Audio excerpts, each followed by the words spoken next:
Hi, I'm Evie, editor of the identityweek.net portal. We've got 4 months to go into Identity Week Europe kicks off in Amsterdam, and today I'll be joined by Tony Allen, who's Chief Executive of the Age Check Certification Services, who are a non-profit company testing ID and age verification systems, making sure that they work and they're compliant with the frameworks around privacy. It's brilliant to talk to you today, Tony. Your sessions at the event at the moment are going to be utilising digital ID in finance and discussing countering online harms with age assurance. It's really good to speak to you today. The first question then is, what standards govern age verification and biometric technologies for use?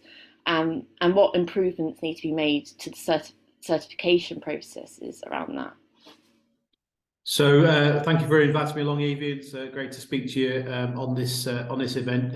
It's a great question to kick off with as well, because there are some standards, there are mixes of standards, there are some that are in development, and I think there's a lot of improvement that can be made.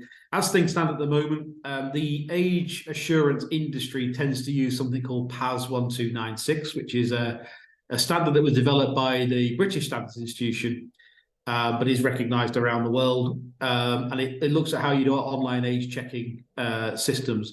It was almost the first time that stuff had ever been written down, so it's quite a kind of early process standard in that respect. But I would say that there's a need for international standards, and I am currently leading the ISO project, which is called ISO 27566. So that'll be a number that will become very familiar to people in the age assurance world, which is a framework for age assurance systems globally. And that project is currently ongoing. So there is work to be done. And would you say we're seeing a demand rising for these technologies that prevent, children from seeing harm online, and maybe inappropriate content online? Yeah, completely. I mean, we started this certification scheme 5 years ago, and 5 years ago it was all, well, is there anybody going to use this, and is it going to be needed, and all that sort of thing. But there has been a fairly significant shift in the kind of thinking of online services, particularly those that are likely to be accessed by children. So you've not only got those that really ought not be accessed by children, such as pornography or gambling or weapons or things like that, which need to be more strict about how they control access to their spaces. But then you also have systems that are actually designed for use by children, such as games and toys and play spaces and what have you. And what you don't want in those is adults or bad adults in those spaces. So age assurance works both ways in terms of assuring that that children are not getting access to areas that really ought to be for adults only, and equally assuring that for safeguarding reasons that adults aren't getting access to areas that are actually for children to play in. And as the design and the user experience and the interactivity of the internet grows and develops, in particular in the kind of peer-to-peer world, so children communicating with each other, playing games with each other, building things on platforms with each other, develops, the need for this technology increases and is definitely a growing sector. And you've got many kind of sectors using biometrics, travel, retail is sort of one as well. Who is responsible for trust, would you say? App solution providers, standards, certification bodies, or is it a mixture of different parties? Well, fundamentally, with any product or any service, the people that produce the product are responsible for ensuring trust in it.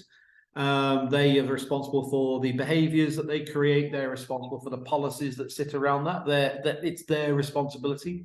How they demonstrate that is obviously where they might bring in people like us as independent third-party conformity assessment, where they may well make a claim that this is a perfectly trustworthy GDPR compliant biometric facial analysis system, Where we come in is we will test that, and we will test that against the requirements of we're an ICO approved certification body. So we will test it against the requirements the ICO have set to that to see whether that is a justified statement. But the responsibility for trust rests absolutely squarely with the people who produce the product. Yeah, that's brilliant. How important is interoperability then between um, social media networks, vendors? Similar question, but do you have a role in being part of discussions with these parties? Yeah, so we speak quite frequently with them. Interoperability is one of those words that people don't really understand until they try to use something that isn't interoperable. Because what interoperability is the way it all fits together, the way that it works smoothly and seamlessly, and so one of the key sort of pushbacks against things like identity verification or age assurance and all those sorts of things is it creates friction, it creates a bump in the user journey, and information society service providers or social media don't want those bumps in their system and in their user journey. The interoperability is about saying, actually, how do you deal with that friction and those bumps? How do you create a solution or solutions that will work with each other? They fit together into a neat journey. So everyone hates the cookie banners that pop up for GDPR, and if you imagine a situation where you've got a web which has got multiple needs for either identity or age assurance, as you travel through the website, so your choice of websites or your choice of locations that you want to go to, if every time you clicked on something, a banner pops up and says, prove your age, prove who you are, or that is not an interoperable solution. An interoperable solution is it might pop up once, but then your journey through those different sites, even if those different sites use different tools for gaining age assurance, they might use a different service provider, whatever, it all works smoothly, and that's where interoperability comes in.